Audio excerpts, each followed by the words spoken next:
न सिर्फ प्रदेश में बल्कि पूरे देश से लोग आ रहे हैं। वो सिर्फ स्नान करने की इच्छा से नहीं आते हैं, बल्कि वो इसको एक डेस्टिनेशन समझ के आते हैं और कई दिन स्पेंड करते हैं। कई श्रद्धालुओं ने ये कहा कि हम 3-4 दिन बाद जाएंगे। जानते थे कि अब कैसे लोग आ रहे हैं और कैसे वो कर रहे हैं, बट जस्ट ये एक सडन ओवर क्राउडिंग हो गई और जिसकी वजह से ऐसा हुआ। जैसा आप देख रहे हैं कि घाट बिल्कुल खाली है और हम इंतजार कर रहे हैं अखाड़ों के अमृत स्नान प्रारंभ होने का। सभी श्रद्धालु भी सुगमता से स्नान कर रहे हैं विभिन्न घाटों पर और हमें पूरी उम्मीद है कि ये अमृत स्नान भी सकुशल संपन्न होगा।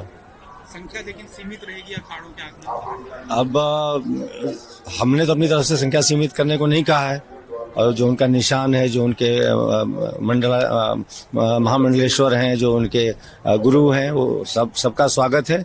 बाकी वो जैसा तय करें उनके ऊपर है। फिर कुछ स्ट्रेटेजाइज किया है सिक्योरिटी पॉइंट ऑफ व्यू से। सुबह हमने देखा था कि जो साधुओं के आने का रास्ता था वो आम लोगों के लिए भीड़ के कारण जी, ये पार्ट ऑफ स्ट्रेटेजी होती है कि कहीं भी ओवर क्राउडिंग हो तो उसको रिलीज करने के लिए जो भी नियरेस्ट पॉइंट है उसमें उनको डाल दिया जाता है टेम्परेरली, ताकि वो जो प्रेशर बिल्डअप हुआ है जस्ट लाइक सिटी जो आपके प्रेशर कुकर में होती है, तो उसी तरह से हमने स्ट्रेटेजी अपनाई और उससे आपने देखा होगा कि अति शीघ्र स्थिति कंट्रोल में आ गई। सुबह सर जो इंसिडेंट हुआ वो एक एक्सीडेंटल चीज थी या फिर आपको लगता है कि कहीं लैप्स हुआ है? नहीं, वो टोटली एक्सीडेंटल है और समझिए कि सडनली हो गया और अभी उसके कारण देखे जाएंगे। जो घायल हैं उनका इलाज चल रहा है, क्या उनकी स्थिति है वो सभी उसका आकलन किया जाएगा, बट कहीं से भी कोई इसमें सिक्योरिटी लैप्स वाली बात नहीं है। Yes, it is unfortunate. और ऐसा है कि आप देख रहे होंगे आज तो मौनी अमावस्या है, बट विगत सभी पर्व वो जो विगत कुंभ था उम्मीद उसकी आती थी कि वो 15%, 20% अधिक वृद्धि होगी, बट जैसा देखा जा रहा है इतना उत्साह है श्रद्धालुओं में। न सिर्फ प्रदेश में बल्कि पूरे देश से लोग आ रहे हैं। हम लोगों से बात करते हैं उड़ीसा से, कर्नाटका से, तमिलनाडु से, आसाम से। और दूसरा एक ट्रेंड देखने को मिला है कि वो सिर्फ स्नान करने की इच्छा से नहीं आते हैं, बल्कि वो इसको एक डेस्टिनेशन समझ के आते हैं और कई दिन स्पेंड करते हैं। कई श्रद्धालुओं ने ये कहा कि हम 3-4 दिन बाद जाएंगे। ये परिस्थिति जो चेंज होती है उससे कहीं न कहीं जो डेमोग्राफिक्स है और जो इस स्नान का जो प्रिपरेशंस है उसमें हमको चेंज लाना पड़ता है, क्योंकि अमूमन तो प्रिपरेशन सारी ये होती हैं कि श्रद्धालु एक रूट से आएंगे, स्नान करके दूसरे रूट से चले जाएंगे। तो हम लोगों ने इसकी पूरी प्रिपरेशंस कर रखी थी। ये हम लोग के जैसा कि क्राउड का आकलन अभी तक हुआ था तो हम जानते थे कि अब कैसे लोग आ रहे हैं और कैसे वो कर रहे हैं, बट जस्ट ये एक सडन ओवर क्राउडिंग हो गई और जिसकी वजह से ऐसा हुआ। देखते हैं कि डिटेल में उसका आकलन किया जाएगा कि कैसे हुआ और कैसे इसको आगे रोका जा सकता है। अभी ऐसा आप देख सकते हैं कि अमृत स्नान प्रारंभ होने वाला है। भारी संख्या में श्रद्धालु अभी भी मौजूद हैं और विभिन्न घाट हैं। ठीक सामने हमारा ऐरावत घाट है, वहाँ मुझे लगता है कि 1 करोड़ संख्या में अभी भी लोग उपस्थित होंगे, तो उनको भी देखना हमारा प्रथम कर्तव्य है और शीघ्र ही इसका आकलन किया जाएगा कि जो घायल हुए थे उनकी क्या स्थिति है या कहीं कुछ अन्य बात है। तो जी डेफिनेटली लेंगे और हर एक स्नान से हर एक उससे हमको सीख मिलती है and we learn from it and will do better. आज से मौनी अमावस्या के दिन कितना आंकड़ा है अभी तक का और कितनी संभावना है श्रद्धालुओं? देखिए, जो कल का आंकड़ा था लगभग 5 करोड़ का था, तो इससे तो हम मान सकते हैं कि आप कुछ भी कहते हैं, कल से तो डबल होना चाहिए। तो एग्जैक्टली भी आंकड़ा देना संभव नहीं है, बट डेफिनेटली उससे डबल के आसपास होगा।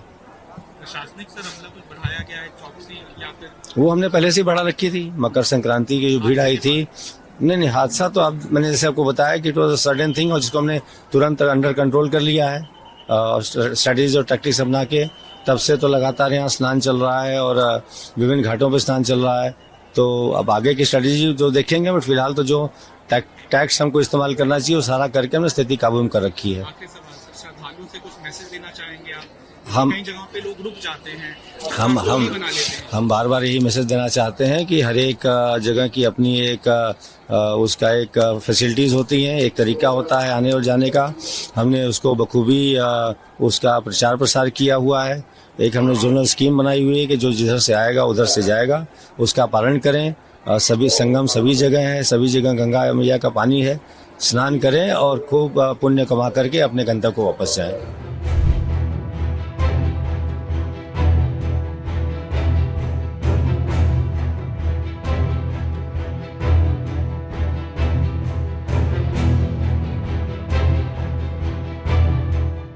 जब भगदड़ मची उस दौरान लोगों के बहुत सारे सामान यहीं पर रह गए, क्योंकि जो लोग भाग करके यहाँ से निकले अब वापस देखिए उनको सामान देने की व्यवस्था जो है वो की जा रही है। इसके लिए जो वॉलंटियर्स हैं वो भी ये कोशिश कर रहे हैं कि लोग जब आए अपनी पहचान बताएं, अपने बैग के बारे में बताएं, तो फिर अपना बैग लेकर के जाएं। क्या हुआ? और हम लोग खोज रहे हैं, लोग फोन मिलता जा रहा है और हम पब्लिक को देते जा रहे हैं, लोग देते जा रहे हैं लोग फोन से कांटेक्ट करके। हाँ हाँ मैडम, अब उसको ऑन करेंगे। बहुत वीडियो बनाए हम लोग, जितना बन और जो मिलेगा हम लोग खोया पाया में दे देंगे। देखिए वॉलंटियर्स ये कर रहे हैं कि ये जो बैग्स यहाँ पर हैं उसमें बहुत सारे मोबाइल फोन्स हैं, क्योंकि स्नान करते जाते वक्त लोग अपने मोबाइल फोन को बैग्स के अंदर रख देते हैं और उसके बाद स्नान करने जाते हैं। उसके बाद जब भगदड़ मची तो लोग अपने बैग्स को यहीं पर छोड़ के चले गए। अब जो ये वॉलंटियर्स हैं वो ये कर रहे हैं कि लोगों के बैग से फोन निकाल रहे हैं, उन फोन नंबर को ऑन करके उस पर कॉन्टैक्ट करने की कोशिश करके और फोनों को पहुंचा रहे हैं। कई फोन्स को ये पहुंचा चुके हैं, उनका सामान पहुंचा चुके हैं इन फोन्स के जरिए। कैसे कैसे आप लोग, ये देखिए मैं दिखा रही हूँ आपको, कैसे आप लोग काम कर रहे हैं? जी मैम, इसको मैं ढूंढ रहा हूँ कि कोई मोबाइल निकल रहा है, कोई पैसा निकल रहा है, जो निकल रहा है हम लोग खोया पाया में जमा करते रहे। आज जो क्या कर रहा है भैया आपका? हमारा पूरा बैग के साथ सामान खो गया है पूरा। मेरे मोबाइल बज रहे हैं, उस बैग में मेरे मोबाइल है। मैं ये चाहता हूँ कि मेरी मोबाइल अगर ट्रैक हो जाती तो मैं पा जाता उसको। आप भगदड़ जब मची तो यहीं पर थे? हाँ, भगदड़ जब बची थी तो मैं यहीं पर था। कैसे क्या हुआ था? लगभग 1 बजे के आसपास इधर की मॉब और इधर की मॉब दोनों कोलैप्स कर गई थी। और उसके बाद शुरुआत कैसे हुई इसकी? एक्चुअली भीड़ काफी 12 बजे के आसपास सभी लोग यहाँ पर, कुछ लोग ज्यादा मात्रा में सोए हुए थे और उधर से भीड़ आई स्नान करके। इधर से जब भीड़ निकलने लगी और उधर से भीड़ ज्यादा हुई तो जो लोग सोए हुए भी थे, 1-2 लोग के ऊपर अगर कोई चढ़ा होगा तो उसके बाद उसी में भगदड़ मची है। सोए हुए लोग भी काफी लोग दब गए, सामान छोड़ के भाग गए, बहुत से लोग गंगा में कूद गए और उसके बाद कई लोग घायल भी हुए हैं और सामान छोड़ के सभी लोगों की सामानें बहुत खो गई हैं, जिनकी भी इधर उधर पड़ी हुई। बाकी इधर आप देख सकते हैं बहुत लोगों की सामान खोया है। लेकिन देखिए वही वो कह रहे हैं कि बहुत से लोग यहाँ पर सो गए थे, उस वक्त लेटे हुए थे। वो 12 बजे पहुंच गए तो सुबह 4 बजने का इंतजार कर रहे थे और यहीं पर लेटे हुए थे। जब भीड़ आगे बढ़ी तो कुछ लोग उस भीड़ की चपेट में आए, उसके बाद हल्ला मचा और लोग इधर उधर भागने लगे। लेकिन फिलहाल लगातार प्रशासन की तरफ से, यूपी सरकार की तरफ से अपील की जा रही है कि बिल्कुल आप वहां पर ध्यान ना दें, सब कुछ सामान्य है, स्नान करें लेकिन यहाँ बैठे नहीं, यहाँ सोए नहीं, यहाँ से सीधे वापसी आप करें और लौटे। और वॉलंटियर्स लगातार इस दिशा में काम कर रहे हैं और लोगों के सामान पहुंचाने के लिए भी लगातार मेहनत की जा रही है।